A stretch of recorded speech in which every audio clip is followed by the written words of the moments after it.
والسلام علی رسول اللہ اما بعد۔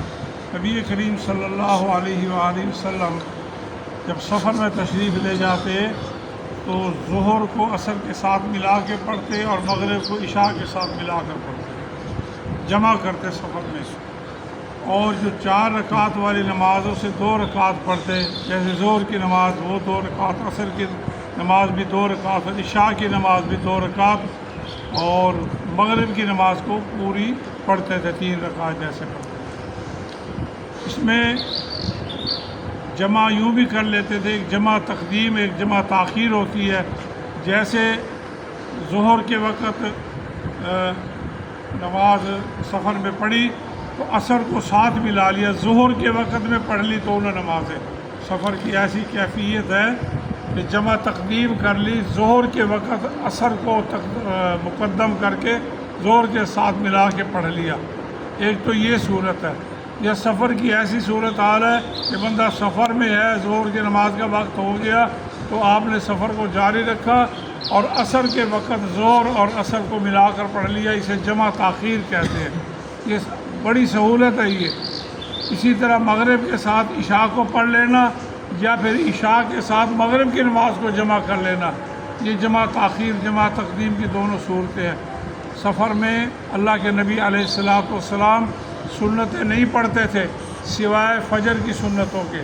صبح کی جو 2 سنتیں ہیں وہ نبی کریم صلی اللہ علیہ وسلم سفر میں بھی پڑھتے تھے، باقی سنتیں نہیں پڑھتے تھے، نہ ظہر کی نہ مغرب کی نہ عشاء کی سنتیں سفر میں نہیں پڑھتے تھے سوائے صبح کی 2 رکعتوں کے۔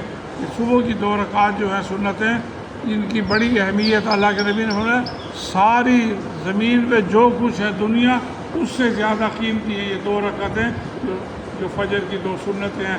اور ان میں پہلی رکعت میں آپ صلی اللہ علیہ وسلم قل یا ایھا الکافرون پڑھتے اور دوسری رکعت میں قل هو اللہ احد پڑھتے۔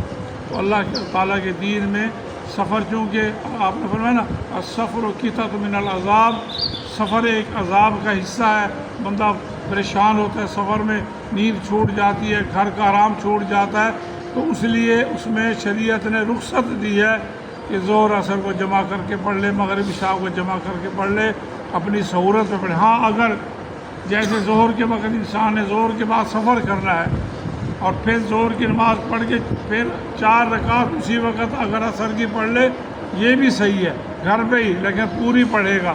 اور اگر کسی کی سفر میں نماز رہ گئی ہے، مثال کے طور پہ سفر میں گیا، عشاء کی نماز رہ گئی اس کی، اور پھر گھر آ کر پڑھے گا تو پوری پڑھے گا، کیونکہ سفر جو تھا، سبب جو تھا قصر کا وہ سفر تھا، سفر ختم ہو گیا، اس لیے جو نماز سفر میں پوری پڑھنی تھی 2 رکعت، اگر وہ سفر میں نہیں پڑھی اور گھر آ کر پڑھے گا تو 4 رکعت پھر وہ پوری پڑھے گا، سفر والی نماز نہیں پڑھے گا۔ سفر والی نماز صرف سفر میں ہی قصر کر سکتا ہے۔